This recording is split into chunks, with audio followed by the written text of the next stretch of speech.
Hi everyone, let's talk about Under Falling Skies that I just did a full playthrough for that's linked in the description if you haven't seen it yet and you're wondering where all of the game is. This part is just me saying what I think if you're interested in that. But I would urge you to check out the playthrough instead. So, Under Falling Skies. Solo game. It's aliens. It's kind of Independence Day the board game, unofficially. That should be all you need to know, really.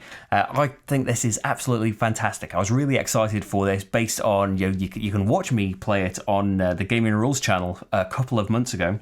Was that for the UK Games Expo virtual thing?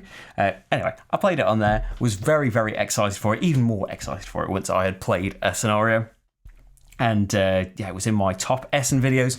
And so when I got my hands on the final version, I have been playing through the campaign and I absolutely love this game. I don't want to spoil stuff in there, although it's not like there's great big story things in there. It's just that there's nice twists and turns that it would be nice to be surprised by. And so yeah, it's all blurred out. If you see it in the playthrough, this is a demo copy. All of that sensitive stuff is blurred out and just show you the normal version of the game. But just based in that, there are 3 different cities, all with their own unique configuration of this home base, because we're trying to fend off these aliens that are going to be coming down Space Invaders style to try and destroy the particular city that we're playing, and we need to stop that, and the mothership is following them down, and it's this lovely kind of imposing thing that is making the board shorter and shorter and making it easier and easier for the aliens to come down. And what it comes down to is this beautiful balance between you are activating rooms with dice. It's a dice placement game. You want the highest numbers in every room, really, because the higher the number, the more energy you're going to get, or the more research you're going to get, or the more aliens you're going to get to destroy, or the better the robot is that you're going to get to bring out. And higher numbers are always better in these rooms, but whichever number you put in there, so say I put a 6 because I really want 6 energy, any alien ships in that column are going to get to move 6 spaces down, and that's even closer to your city. If they reach the city, they're going to do damage. You've only got a certain amount of health before you lose the game. But where it gets even more interesting is all of these spaces in the sky that can make the ships change columns. Only the space they end up on is what gets activated, but they can switch columns. They can make the mothership come down further, which is absolutely a risk. It shortens the time for every ship to actually make it down to the city, and that's a trigger for the end of the game as well. If the mothership reaches a certain point, you lose. But there are a load of negative things that are going to happen not every time, but most of the time that the mothership comes down, like moving your excavator back and setting your research back, which is what you need to win the game. So if there's a particularly nasty one that you don't want to happen, you can make the mothership come down a bit further and skip that negative penalty. The excavator is a beautiful thing that you've only got a few action spaces available to you at the start of the game.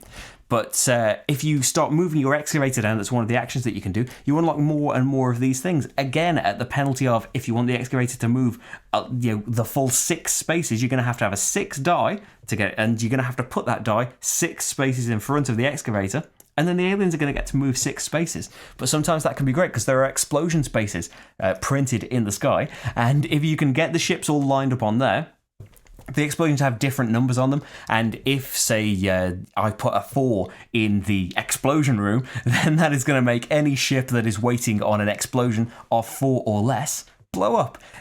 Most of them respawn, the purple ones will respawn, but right at the top, so it's a way of taking the pressure off. It's not something you need to be focusing all your energy on, but neither is any of it.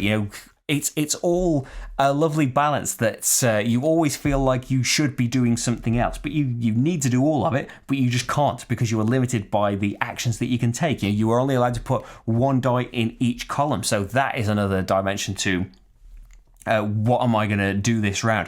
What am I going to be allowed to do? And if I want to activate these double rooms that need both dice, can I afford to have these ships moving to these particular spaces? Is it going to mess everything up? The rooms get better and better, as you might expect, as you move your excavator down, and you pretty much need to do it because the research is done in these steps where it will be like 1, 3, 4, 2, 2. And if it's 1 and 4 and I do research for 5, I can just skip to both of these spaces.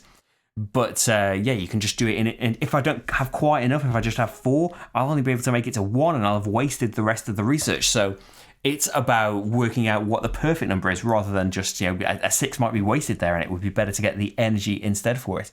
But the last step is always a biggie, and you're going to have unlocked these bigger research rooms that can take multiple dice, because you have to do it in one go. You can't just combine the separate rooms. So it's kind of all necessary. But every time you're spending a round and you get to explode all these aliens, and it's brilliant, but you're kind of thinking, I did no research this round. And when you do a load of research, you're thinking, the aliens have gotten a lot closer, I haven't got any energy, I didn't move the excavator this round. There's always something, kind of spurring you on to, okay, well, maybe I'll focus on this round. Can I afford to do this? Can I afford to take the damage?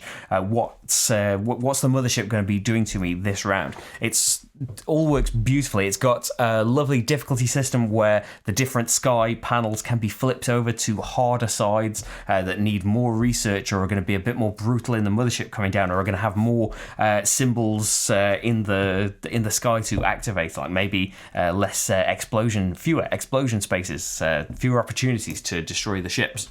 And then on top of that, without actually spoiling the actual content of it, there's so much difference. So the actual core of the game you're going to have to like, the actual placing of the dice and this puzzle of, okay, so that's going to put that there. But another thing I haven't even mentioned is when you place the white dice, it re-rolls all of the dice you haven't placed yet. So you have to kind of work out, and if something is going to move an alien to a different column, you kind of think, okay, so if this ship's going to end up in this column, maybe I want to activate this column first, so both ships don't get to move. Yeah, it just works together beautifully. So you're going to have to enjoy that puzzle first, but if you do, there is then a ton of different cities with abilities, different combinations of these double-sided, home base spaces with their own configurations of action rooms, loads of different bits in the sky, loads of little twists on the particular rules of the scenario that you are playing, just loads. If you enjoy the core of this game, there is so much to love, and yeah, I am really excited by discovering more of it. I'll say that just in our limited experience, admittedly, it is a 1+ player game. So it's designed as a solo game, but you could just play it cooperatively and just share all of the decisions. I'll say that when we have done that, it's kind of down to it not being as much Rachel's kind of game as mine. I'm much more interested in it than Rach was. But when we played it cooperatively, it's kind of like, yeah, you're doing most of the stuff, really. You're working out a lot of it, and yeah, I could take or leave this, and it's kind of a more solitary experience. It didn't feel like when we've tried it with other games that we kind of that we were like sharing the experience. It felt like a kind of me playing a solo game that Rach was watching and was also there for, and so yeah, she didn't really enjoy it that much. But yeah, I suppose it depends on the group, doesn't it? It depends on the people playing it. I'm kind of thinking of it as just a solo game, but I've heard as well of people enjoying it in groups too. So your mileage may vary on that. Just as a solo game, though, I think it's absolutely brilliant, and the playthrough is there for you to check out and see if you might feel that way as well.